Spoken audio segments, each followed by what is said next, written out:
Bienvenue dans ce nouveau numéro de Chronique et Histoire. La chronique de ce jour s'intitule « Tout péter ». Neptune en a perdu son trident.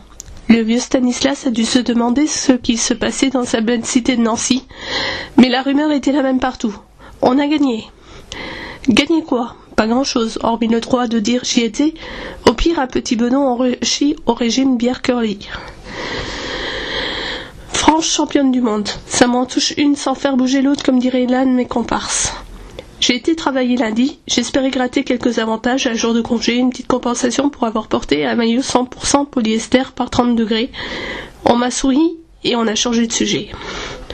La Coupe du Monde de foot, événement qui pendant un mois fait oublier chômage et crise des migrants, c'est encore mieux que le vaccin Johnny Hallyday contre la grippe A.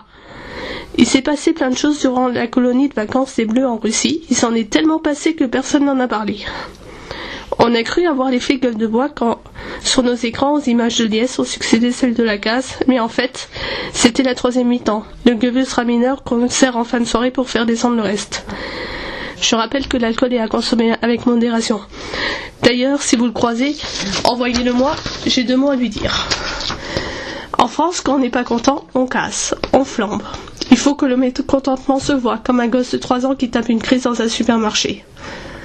Le plus bizarre, c'est que quand on est content, c'est pareil. On casse, on flambe. Feu de joie, il paraît que c'est de saison.